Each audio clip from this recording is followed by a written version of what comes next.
अक्सर हम सब यही सोचते हैं ना कि ताकत मतलब बड़ा होना, तेज होना, पर क्या सच में ऐसा ही है? चलिए आज एक कहानी सुनते हैं, एक कौवे और एक गौरैया की। ये कहानी हमारी सोच को ना पूरी तरह से बदल देगी और हमें मिलवाएगी ताकत के असली मतलब से। हाँ, बस ये एक लाइन, यही है इस कहानी का पूरा सार। ये हमें ये सिखाने वाली है कि असली ताकत और काबिलियत पता है कहाँ मिलती है? अक्सर उन जगहों पर जहाँ हम सोच भी नहीं सकते।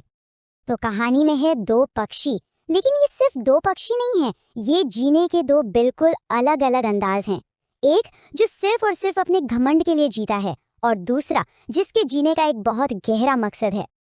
तो मिलिए, एक तरफ है क्रोक, बड़ा सा, बहुत तेज और थोड़ा कह सकते हैं दिखावा करने वाला कौवा। उसका मकसद बस अपना घमंड। और दूसरी तरफ है दीदी, छोटी सी, धीमी सी, पर अंदर से कमाल की मजबूत गोरैया, और उसका मकसद अपने बच्चों की देखभाल। मतलब दोनों एक दूसरे से जरा भी मेल नहीं खाते हैं ना। देखिए, क्रोक का तो हर एक एक्शन एक शो है, एक परफॉर्मेंस। वो जब भी पंख फड़फड़ाता है तो मानो दुनिया को अपनी ताकत दिखा रहा हो। और वहीं दूसरी तरफ दीदी है, जो चुपचाप बिना किसी दिखावे के अपना काम करती है। उसकी हर एक उड़ान का बस एक ही मकसद है, अपने भूखे बच्चों का पेट भरना। और बस यहीं पर क्रोक का घमंड उसे ले डूबता है। वो दीदी की इस खामोश मेहनत को उसकी कमजोरी समझ बैठता है और क्या करता है, उसे एक रेस के लिए चैलेंज कर देता है। एक ऐसी दौड़ जिसके बारे में उसे पूरा यकीन है कि जीत तो उसी की होगी। जरा सुनिए क्रोक का घमंड क्या कहता है। वो बोलता है, मैं हर तरह की उड़ान जानता हूँ, मेरी उड़ान सीधी और सपाट है। उसके लिए ना ताकत का मतलब बस एक ही चीज थी, जबरदस्त पावर और स्पीड। वो काबिलियत को बहुत ही छोटे से नजरिए से देख रहा था। और बस इसी के साथ रेस शुरू। दीदी भी किसी चैलेंज से पीछे हटने वालों में से नहीं थी। उसने चुनौती मान ली और क्रोक, वो तो अपनी जीत के पूरे भरोसे के साथ आसमान में उड़ गया। और हुआ भी वही जो सब सोच रहे थे। क्रोक तो पलक झपकते ही बहुत आगे निकल गया। एक पल को तो ऐसा लगा कि कहानी बस वैसे ही खत्म हो जाएगी जैसा क्रोक ने सोचा था।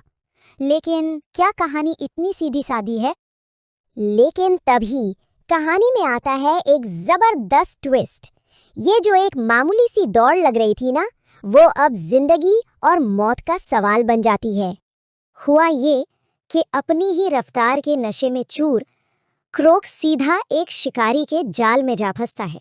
और विडंबना देखिए, जिस स्पीड पर उसे इतना गुरूर था, वही उसकी मुसीबत की वजह बन गई। तो अब इस दौड़ का क्या होगा? जब किसी की जान दांव पर लगी हो तो फिर फिनिश लाइन का क्या मतलब रह जाता है? अचानक से जीत का मतलब ही पूरी तरह बदल जाता है। और यहीं से कहानी का पूरा फोकस दीदी पर आ जाता है। वो सारी खूबियां जिन्हें क्रोक ने कमजोरी मानकर मजाक उड़ाया था, उसका छोटा सा आकार, उसकी धीमी रफ्तार, अब वही उसकी सबसे बड़ी ताकत बनने वाली थी। एक तरफ जहाँ क्रोक घबरा रहा है, वहीं दीदी एकदम शांत है। वो सिचुएशन को देखती है और कहती है, कुदरत ने हर जीव को एक खासियत दी है। वो अपनी कमियों पर नहीं बल्कि अपनी यूनिक ताकत पर ध्यान देती है। तो सवाल ये है कि दीदी कामयाब कैसे हुई? इसकी 3 वजहें थीं।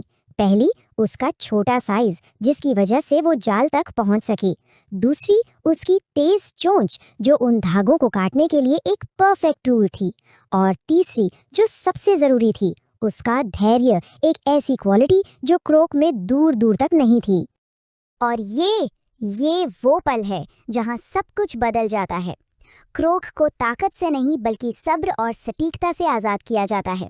वो घमंडी कौवा आज उस छोटी सी गौरैया के रहमो करम पर था, जिसे उसने कभी कुछ समझा ही नहीं था। और इसी के साथ कहानी अपने क्लाइमैक्स पर पहुंचती है। रेस तो खत्म हो गई है, लेकिन असली सबक तो अब शुरू हो रहा है। विनम्रता का सबक और जीत के असली मतलब का सबक। अब क्रोक की आंखों में घमंड नहीं, विनम्रता थी। वो माफी मांगता है। उसे एहसास हो जाता है कि उसकी उड़ान तो बस दिखावे की थी, अपने ईगो के लिए।